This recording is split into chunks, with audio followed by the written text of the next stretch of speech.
On this episode of Locked On Angels, the Halos lose 3 of 4 to the Rangers over the weekend. But remember, we're not chasing wins. We're looking for development. So did any development happen this weekend? Let's find out together. It's time to get locked on with Mike and John, and this is Locked On Angels.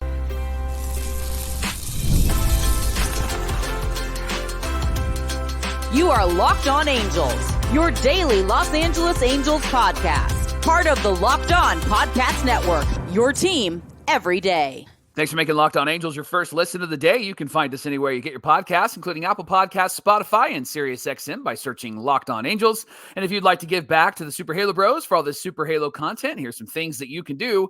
Leave us a rate and a review on Apple Podcasts. If you're watching on YouTube, hit that thumbs up button. And if you're not subscribed already, please subscribe and become a Locked On Everydayer.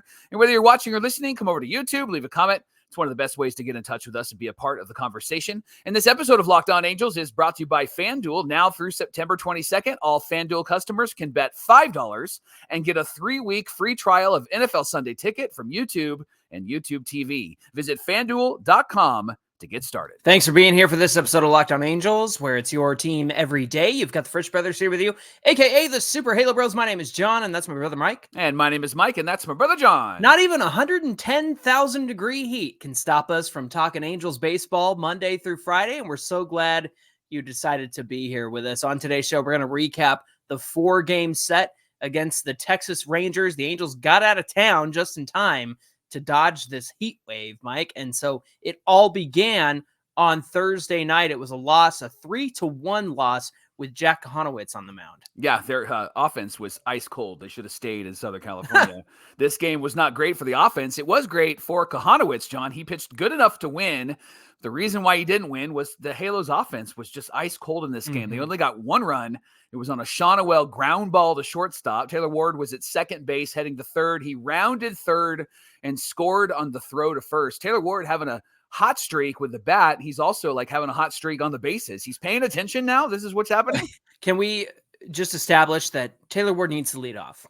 I feel like if I were to, in fact, I'll dial that up right now. You keep talking. I want to look at his career stats at leadoff position. Well, they certainly have figured something out, right? And so, you look at those numbers. Let me talk about Kochanowicz.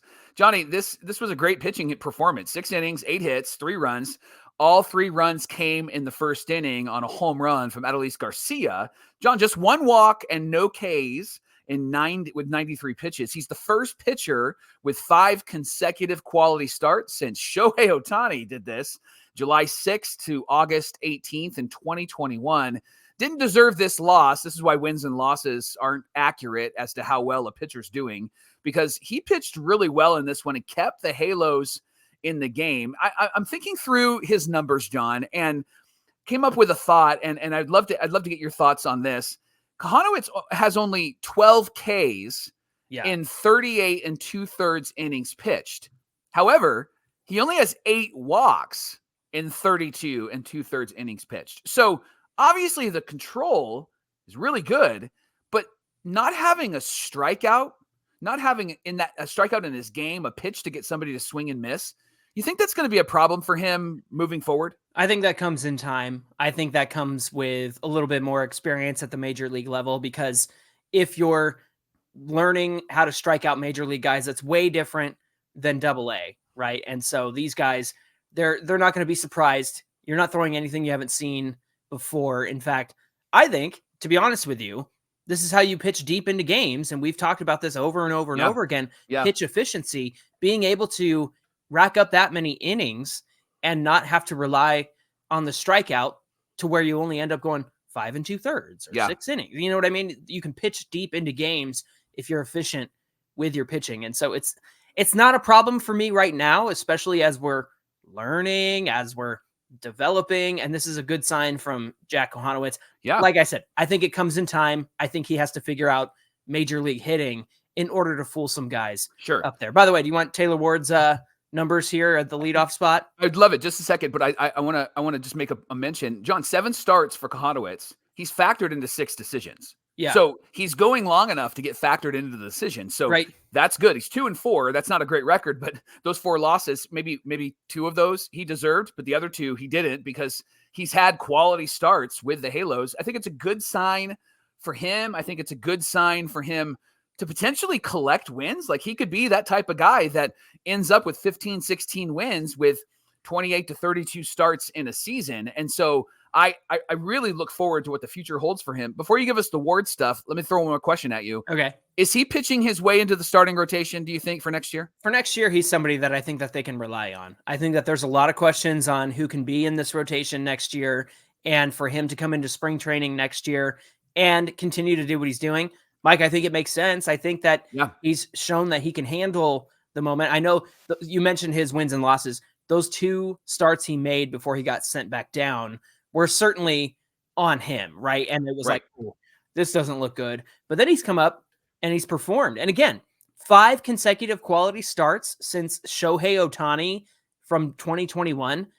And this isn't this just what we've been asking for? We just want quality innings. We want guys who can keep the game at 3 runs or less by the 6th inning. That's fantastic to me. And if it weren't for the Angels going ice cold at this point of the season, which is something I feel like we need to get into a little bit more this week, is just like, where'd this offense go? And I know not everybody's lost their spot or their ability to hit the ball, but there have been moments where they've been ice cold, and it's a long season. It's a lot of these guys' first full season, I guess you could say. Yeah. So all of that to say, I think Kochanowicz can pitch his way into the rotation next year, especially if he keeps up pitching quality starts. That's all I ask for, Mike. Right. All right, nerd. Give me the stats on Ward here. Let's go. I'm actually surprised. Batting first, he's been in 132 games and he's hit 265 with a 794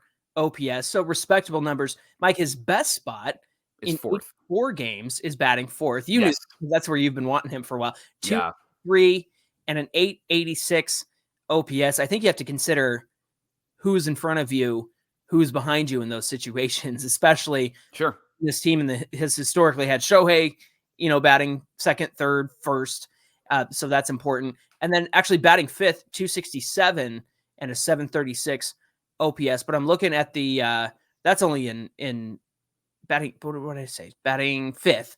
That's only 35 games. So of the 2 spots, I think it makes sense for him to be batting 1st or batting 4th. 3rd, where he's been so many times this season, 223. Career 701 OPS. It looks to me, well, that's a hard ratio to look at. 48 walks from the leadoff spot versus 134 strikeouts in his career. Batting 4th, he's taken 31 walks and 61 strikeouts. But again, that's in about 50 less games than batting 1st. So, move him around the lineup a little bit. And if he's found his spot and you plan on having him for next season, I don't see why it wouldn't be good to put him in the first spot. And baseball is a lot about feel, right? Baseball is all about how you're feeling in that moment and how the manager feels, putting people where he feels like they're going to be the most successful. And right now, if I'm around Washington, I'm like, man, it feels good. Let's just keep you there because he's getting on base. He's crushing the ball, right? And what I know that this is kind of a meaningless time right now. There's not really anything that they're playing for. However, it is September ball. And if the Angels were in this, right, like Taylor Ward could be somebody that was a threat against opposing teams if the Angels are being competitive. And so I think that that's a good sign for the future if he's with this team next year. You would ride that out regardless, right? You would put him in that first spot if the Angels were in contention because he's having so much success from that spot. What'd you say, August 9th? Well, he's been putting up those numbers from the first spot. That's fantastic. So good on him. I know that we've given him a lot of grief, but like you said, the base running, even the fielding's a little bit better. So all that to say, Taylor Ward certainly making this last month of the year count. Mike, this loss on Thursday meant that the Halos will finish under 500 officially for the 9th straight year. We did it. We did. Congratulations, right? Yeah, exactly. Do you think Artie pays attention to that kind of stuff? What do you say? I don't know, man. I mean, it's easy to go, no, he doesn't care and he's only about the money. I know that that's the easiest arrow that we can fire, but truth is I do think that he is paying attention to the fact that they're not winning. I mean, the guy knows that he's not popular. He's going to take himself out of a video and he's not going to show up to the stadium, right? So I think the guy knows that they suck. I don't think he's oblivious to that. I just don't know if he knows how to actually get this team to be a really good team. If he continues to trust Perry, that'd be fantastic. But trusting Perry means that you're going to give him a large market budget to be able to do what he needs to do. If they're going to run with this same team, which all indications are at this point that they're going to run with this same team and maybe throw in a couple of the young guys, that might be dangerous because of what we saw on Sunday from Caden Dana. We'll talk about that. But I think the reality is that if he runs with this team, the best they can do is, again, 500, and they're going to have to play pretty much out of their minds, John. And I just don't know if that's something that this team is ready to do quite yet. Now, if they were 3 years into this, then I think that we could go, okay, they've had a few years under their belt, but this is really going to be year 2, year 3 for most of these guys. And so the first full season for a lot of these guys. So reality is, I think he's paying attention. I just don't think that he knows what really needs to happen, or he's unwilling, I think is probably a better term. Unwilling to say, let me check all of these boxes, Perry, so that you can have what you need. I think he goes and says, let me check this box. Let's draft well. Let's get a couple of like bullpen arms. Let's maybe get one guy and let's see what happens with ticket sales, right? Right. It takes me back to last Friday on our Fan Mail Friday episode. A lot of questions about, hey, I know you guys have said 2026 could be the potential opening of a competitive window, but what about 2025? And as much progress as we've seen from the young guys, you have to consider that next year, if we infuse this team with your Danas and your Aldegheris and your Kochanowiczes, it's also their first full season as well. Even Christian Moore. Right. So it's almost like, are we going to repeat this with, hey, second full year for O'Hoppe, Neto, Shawnuel, that sort of thing. But also consider it's going to be a lot of the team's first full year. And that is a tall task for anybody. And we've seen it with veterans too. Mike Trout can't complete a full year because he's always been hurt. And these young guys, you can see the burnout when they play out there. So I feel like, yes, as hopeful as you want to be for 2025, this team is going to be infused with a lot of new young talent doing all of this for the first time. And that's a lot of what the situation was this year in 2024. Hey, thanks for making Locked On Angels your first listen of the day. The Angels are playing the Twins at 4:40 Pacific time. You can catch every pitch of the Angels hometown broadcast with SiriusXM on the SXM app. Just search Angels. Coming up, Samuel Aldegheri had a nice little bounce back, Mike. On Friday, he looked great. We'll tell you what he did and how he was able to pick up the win. Coming right up. Locked On Angels is brought to you by FanDuel. They're America's #1 sports book, and they got a little something different for you. Starting September through September 22nd, all FanDuel customers can bet $5 and they can get 3 weeks free, a free trial of NFL Sunday Ticket with YouTube and YouTube TV. All you need is a Gmail account and a current form of payment, and you can cancel anytime. They've got a YouTube TV base plan that's available to you. You can watch all of the out-of-market games. So all you got to do is just bet $5. That's it. That's all you got to do. And it's easy. And then you get this 3-week free trial. How about that? Can I be a little strategic about this? Everybody knows we're Niner fans. They're playing tonight. Maybe I'll save my free trial like right up until September 22nd. So that, when there's national games with the Niners versus not, I'm going to be a little strategic with this one, Michael. Yeah, let's do it. All you got to do is visit FanDuel.com/lockedon, and you can download America's #1 sportsbook. This is the Locked On Podcast Network, where it's your team every day and everydayers. We're so excited, and we hope that you can join us for the O'Hoppe All-Star Bowl. It's happening on October 5th. It's a Saturday, 1 to 4 p.m. We are so excited about this event. Logan O'Hoppe was teammates with Corey Phelan, who tragically passed away from leukemia when they were in the minor leagues together. Corey was only 20 years old.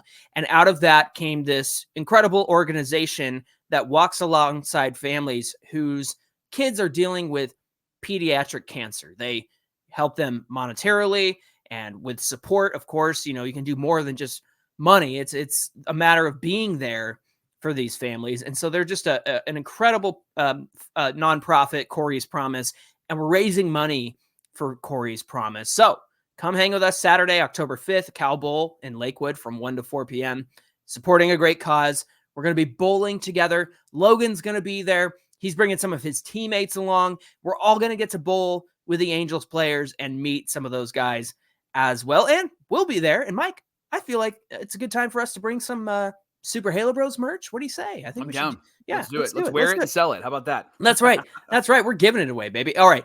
When you buy your tickets, the link is in the episode description.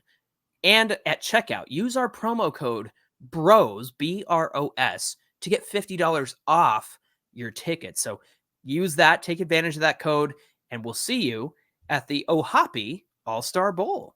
Johnny, Friday's game was the only game that made us smile because it was a victory. And Right. pitching was the story in this one. 2 straight games where the young pitchers came through. Samuel Aldegheri pitched. But before we talk about that, got to talk about the offense, because were they going to be ice cold again, or could they support Aldegheri with some good offense, at least score some runs? And the answer was yes. John started in the 3rd inning. The bases were loaded with nobody out. Drury scored on a Zach Neto double play, which is not great, right? But they still got a run. And then Cavadas moved to 3rd. And then Kochanowicz got a 2-out single that scored Nico, and the Halos led by 2 at this point. Then top 6, Rendon reached on an air, and Moniak singled. And then Logan Ohapi hits a 3-run home run, his 19th. That made it 5-0. But Johnny, the story of this game was Sam Aldegheri. Why don't you talk about him? Yeah, 6 innings pitched for him, 3 hits, 1 earned run, 3 walks, 7 Ks on 90 pitches. Hey, look at that. Another quality start, Mike, from this young guy who was only in his 2nd game at the major league level. Right. And just to remind everybody, the last start, which took place one Friday ago, was against the Mariners. It wasn't terrible. What ended up happening was he went 5 innings, gave up 6 hits, 2 earned runs, 3 walks, and 3 Ks. But remember, there were 5 earned runs that took place after Neto wasn't able to complete the play to finish the inning. And so the Mariners offense just poured it on, and Aldegheri let it get a little bit out of hand. And so if you were to take that into consideration versus what he was able to do against Texas on Friday, it almost feels like, okay, that's the start that we wanted from Aldegheri on against the Mariners. He got that against Texas. And, the team just struggled behind him defensively in that first start. And then this time they actually had his back. Mike, one thing I noticed was he just seemed confident. He seemed collected. He seemed under control. Yeah. He didn't let things bother him. Back-to-back games with 3 walks, across the amount of innings he's had so far, 11 innings, 6 walks.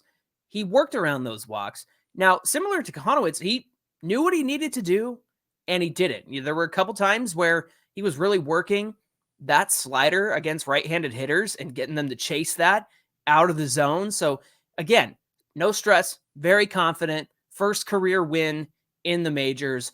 Really exciting to see from Aldegheri. Is he pitching for a rotation spot next year, Mike? What do you say? I mean, you can't count on Bachman and Silseth right now because they just keep moving up and down and getting injured. And so the answer I would say is yes. And I don't think that would be a problem, John. I mean, I loved watching his interview after this game. He's very Italian, right? And so he just had a whole lot of really confident things to say. He talked about what he wanted to achieve, and it was almost kind of nonchalant, sort of like, yeah, this is what I expect to do. Duh. And that was really what I got, the vibe I got from him. And John, I think that's what this team needs. They just need the no nonsense, no bullcrap kind of guy, right? I know that you were concerned about the walks, again, 6 over 11 innings. But Mike, when you're this kind of pitcher who's not overpowering guys, you got to play with the edges a little bit. I know that he probably felt the squeeze against the Mariners last Friday. That was obvious. There was a little bit of a squeeze. But when you're struggling, you're not going to get those edge of the zone kind of calls. Or when you're young. Or when you're young, when you're not Verlander or Scherzer, that sort of thing. But when you're also getting guys to swing and miss on your slider down below the zone, that's the outcome you want. But a symptom of that is you might get some walks. And so he just might be that kind of guy. But as long as he can remain confident and keep his head on straight and work around those walks, I think he's got a good future for himself. Yeah, I've got a note in this game, Johnny. Odell left with a left oblique irritation, and it just seems like he can't avoid that. I was talking to a friend yesterday, and he was an everydayer, and he was talking about, like, in football, man, you just tape it up and you keep going. I'm like, yeah, but you're in baseball, you're swinging, right? You're constantly doing that motion, but this guy, this is the second year in a row now, right? He had the oblique issue. I tweeted the other day because obviously we'll get into the meniscus injury for Christian Moore later on this week. But I said, if you're somebody who, you don't even have to be in medical school to become a professional doctor or physical therapist if you're a fan of the Angels, because all we've heard last year was oblique. And then this year it's meniscus, and now it's Joe Adell's oblique again. And so then that caused them to bring up Bryce Teodosio, who is an exciting player, has been tearing it up in AAA. They also brought up Jordan Adams. So we did get that question of, hey, do you think they'll call up any minor league guys? And we were like, nah, but we didn't anticipate 2 injuries to this team, including Kevin Pillar with a left thumb sprain, and then Joe Adell with the oblique strain. Then, Mike, they moved Jose Soriano to the 60-day injured list. That felt inevitable. And there was some question around, like Ron Washington saying earlier, like, oh, he'll pitch again this year. But I also think that was before they were like, you know what? Detmers has to come up. Aldegheri, Dana, we're giving those guys the spots in the rotation for the rest of the year. And we were okay with that. I don't think this Soriano thing needs to alarm anybody. Essentially, it's he's done for the year. Give these other guys a look at this point. No point in trying to push him past the highest amount of innings he's ever pitched in the majors. Right. And then Johnny, Saturday's game, the Angels did lose that one 6-4. They got 2 runs in the top of the first. Taylor Ward, hey, there he is. 22nd home run of the year, hit a leadoff home run. Then Neto gets hit by a pitch. It's like the 59th time he's been hit by a pitch. Stole second, and then went to third on a wild pitch, and then Rendon drove him in. But Johnny, the Rangers came right back to tie the game off of Tyler Anderson. He was looking really great in this game. 5 innings, just 1 hit, 2 runs, only 1 earned with 7 Ks. Had a no-hitter through 4, but it was that inning that knocked him out, and it was that inning that they actually got to him. The Rangers did. 7 Ks, 5 innings, huh? Correlation, causation? I don't know, Mike. But although I will say that Aldegheri had 7 Ks, but did go 6, so he was a little bit more thoughtful, I guess, about where his pitch selection was. Sure. There we go. Halos took the lead back in the 6th inning. Neto scored on a wild pitch on ball 4. He was at second, and the ball got so far away that he came around to score on that one. Jonah Heim just kind of hustled or lacked hustle running over to get that ball because it did bounce far away, and he just kind of like aloof as he went over to get it, which I was like, cool, man, let Neto score. Yeah, exactly. Sean Noel ended up at third on a walk. He scored when Moniak drove him in. This game got away from the Angels, though. Everybody was really frustrated in the bottom of the 7th. Victor Medeiros, 2 out, nobody on, walks Ezekiel Duran, walks Carson Kelly, Marcus Semien, obviously a dangerous part of the order. He singled, Duran scored, Josh Smith singles, 2 more runners score. Inning ended when Smith was thrown out at second, and then the Rangers added 1 more in the 8th to win it 6-4. So just really frustrating that Medeiros let this game get away. Mike, in terms of chasing development, what have we learned about Victor Medeiros in this weekend? He's up and down. That's really what we learned about Victor Medeiros. He can come in and he can do great in an inning, but you have 2 outs. You got to get that final out, man. And he just was not able to find the zone after that. And walking the next 2 guys is really what got him into trouble. And that seems to be the guy that he is, right? At least what we've seen in the major leagues, spring training. And when he's played in the major leagues during the regular season, he's somebody that hasn't been able to really control what he's throwing. He's had great control and will strike a bunch of guys out. But when he gets lost, after that first walk, maybe even the second walk, let him go 1 more batter, I think you got to yank him. And that's what you learn about Medeiros is if he gets into trouble, he's not going to be able to find his way out. Yeah, option back to AAA before Sunday's game. They brought up Hans Kraus, so he's back in the bullpen. Mike, I just don't think I've ever been impressed with Victor Medeiros. No. I know that when he first came up, I think he went about 2 innings. They looked great. That 3rd inning was when you kind of figured out, like, all right, maybe that's his limit. But he's been a starter in his career in the minor leagues. And unfortunately, I don't want to disparage anybody, but I just don't see it with Victor Medeiros. I just don't see a very good future for him at this moment. He's on the 40-man, which is why they keep going to him. But I guess at the end of the day, this is the time of year where you learn things about the players you have in your system. And I think the Angels certainly learned something about Medeiros this past weekend. Locked On Angels is brought to you by ebaymotors.com. As you're working on your ride, eBay Motors has everything that you need to maintain your vehicle and even level it up. to peak performance. You got superchargers and roof racks and exhaust kits and LED headlights and so much more. And so whether you're into speed or power or style, eBay Motors has got you covered. With over 122 million parts for whatever you're driving, you'll always find exactly what you need and what you're looking for at ebaymotors.com. And they've got the eBay Guarantee Fit. In case you pick the wrong part or you're not sure what you're looking for, they guarantee that the parts you fit is going to fit your ride every single time, and they're going to give you your money back. So they're there to work with you. And with all the parts that you need at the prices that you want, it's easy to turn your ride into an MVP and bring home that win. So keep your car, your truck, or your SUV alive at ebaymotors.com. Eligible items only. Exclusions do apply. The eBay Guarantee Fit is only available to U.S. customers. Mike, Sunday was a disappointing day because Caden Dana was on the mound for his second major league start. Really impressed against the Mariners last Sunday. Picked up his first major league win in his first outing as a major leaguer. This one was a bit of a different story. He stumbled in this one. You know, we were all pretty hyped on how he looked. He maintained his composure out there against the Mariners. This one was really hard to watch in the first two innings. Bottom of the first, Semien, first pitch of the game, leadoff home run, 2 outs and no one on. Nathaniel Lowe hits a home run. Into the second inning, Ezekiel Duran hits a home run with 2 on. Marcus Semien singles, a run scores. It's 5-0 at this point, and that knocked out Caden Dana. I got to say, I was not thrilled with how the lineup looked on Sunday, and there were certainly a lot of hits off of Dana that seemed to be easily playable. It just seemed to kind of trickle by guys sometimes. So I feel like this line looks a lot worse than it actually was. 1 inning recorded, so essentially 1+ in there. Yeah. 7 hits, 5 earned runs, 3 home runs. I looked back at where he was locating his pitches, and man, there was just way too much stuff in the zone in just the most hittable places. And the Rangers jumped on him. They, again, Semien, first pitch, fastball, boom, over the wall. And this, to me, I don't want to say I'm glad this happened, but what I will say is, hey, you had a really great start against the Mariners last week, and then you got a little bit rocked. Your defense was not fantastic behind you.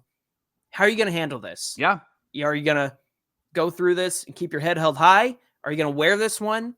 And to me, so I guess what I'm trying to say is, I'm glad things have not gone perfectly so far, because at 20 years old, you're going to go through this kind of stuff, and it'll be interesting to see how he moves from there. What are your thoughts on what happened to Dana yesterday? Yeah, there's video evidence on him now, right? Like, hey, we saw that first start officially in the major leagues. And so, I mean, the fact that they were jumping on that first pitch fastball tells me that they saw something and they were like, let's just take advantage of it, right? And then I think Dana has to learn how to adjust. Obviously, young, gonna learn how to do that. But I think also that the catcher, the guy catching him, whether it be O'Hoppe or it be Theis, like they have to learn how to adjust as well. And what I didn't see happening in this game, Johnny, was any sort of adjustment after they were jumping on that first pitch fastball and him getting a lot of the zone and them jumping on a lot of his pitches to hit all over the place, right? And a few of them did trickle through, but it didn't seem like there was much pivot that took place. Yeah. And he was out of there before maybe that might've been it. He was out of there before they were able to even do any sort of pivoting, because they took him out literally in the second inning. Yeah. And if you want an example of what it looks like when they say, pitcher doesn't really have a feel for his pitches today, look at this start from Caden Dana. Yeah. Because going back and looking at where the pitches were located, the curveball high and away to hitters, just not hitting the zone anywhere. And that really goes back to pitcher just can't get the ball out of his hand the way that he wants to. Yeah. And that's what they mean by like not having a feel for pitches. Right. Angels did get back into this one, Johnny. In the 4th inning, Charles LeBlanc hit a 3-run home run. Then Michael Stefanik in the 7th inning had an RBI ground out, down by just 1, and it looked like it was going to be great. And then the Texas Rangers added 2 more runs and then picked up the win, and the Angels weren't able to do anything after that. A weekend where they lost 3 of 4, and we're not chasing wins, we're chasing development. So now that we've talked about all 4 games, is there one highlight that you would say, like, I saw development here, or the fact that Caden Dana got rocked? Is that, you said that was a good sign? Is there more to that? Give me your thoughts. Well, no, it's not a good sign. What I mean to say is, the fact that his first start went so perfectly and his second start went so poor. There's two extremes, Yeah. Mike. And so again, it's how is he going to handle it Right. coming into his next start? Is he going to make the adjustments he needs to make? Basically, I would say there was development all through this weekend. It was great to see Aldegheri bounce back, do the things that he wanted to do this weekend, as opposed to his first inning against the Mariners last Friday. I think of Kochanowicz, where you look at that first inning and you're just like, uh-oh, this isn't going good. Yeah. But then he goes, 5 scoreless after that. And really, the fact that it was a 3-1 loss, how they weren't able to put some offense on, nickel and dime, that sort of thing, to get him back in the game is a little bit frustrating. But again, if we're looking for development, I think you get answers all over the place. Kochanowicz handled that bad first inning well, pitched well. Aldegheri bounces back. Victor Medeiros, probably not somebody who you're going to be counting on in the future. You had plenty of other options in the bullpen. Ron Washington went to Medeiros in that situation. And then again, Caden Dana, how's he going to handle this moving forward? Charles LeBlanc, 3-run home run. That's exciting, but Yeah. I don't imagine that he's going to be a big part of the future. He might stick in AAA. He might stay with the Angels in that sort of way. But again, this is games where you certainly had chances, and you certainly had your pitching keeping you in the game at moments. Kochanowicz and then Tyler Anderson doing what he did. To me, this is 3 out of 4 when it really feels like 3 out of the 4 games could have gone either way. Right. Just a more experienced Rangers team over these young guys still working through their first full season. And this is what we expected, right? This is how we expected. Yeah. We said it's going to get ugly. It's going to get ugly. It's ugly. But the fact is you have to identify who's going to help you in the future. How are they going to handle this adversity, like Caden Dana? These are all the growing pains that everybody needs to go through. So I think coming out of this weekend, and then they have to take on a tough Twins team who are fighting for a playoff spot.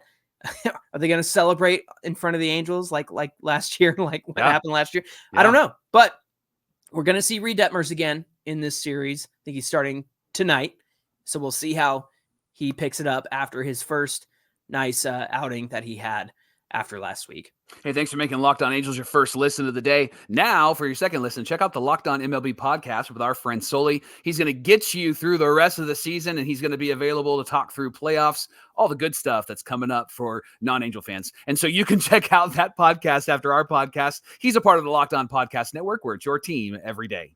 Hey, give us a follow on Twitter at Locked On Angels, and also Twitter and Instagram at Super Halo Bros. Whether you're watching or listening, come on over to the YouTube video, find the episode, get in the comment section, hit that like button and subscribe button on the way down. It really helps out Mike and I more than you know. Mike, what do we have on deck for tomorrow's show? Let's talk about the offense, John. I think that's a good conversation to have. And I think we need to find out where these guys fit well in this lineup and maybe what has happened over the last couple of games, because it feels like the pitching numbers aren't great, but it feels like from the eye test that the pitching is keeping us in the games. Mm-hmm. And from the score test, eye test as well, like that the offense has just gone so silent. And so what's happening? Let's talk about where they fit in the lineup, and let's talk about what's happened up until this point tomorrow on Locked On Angels. All right, looking forward to that conversation. We hope you'll come back and join us. Until then, my name is John, and that's my brother Mike. And my name is Mike, and that's my brother John. Thanks for being here with us, everybody, and we'll see you back here on Tuesday.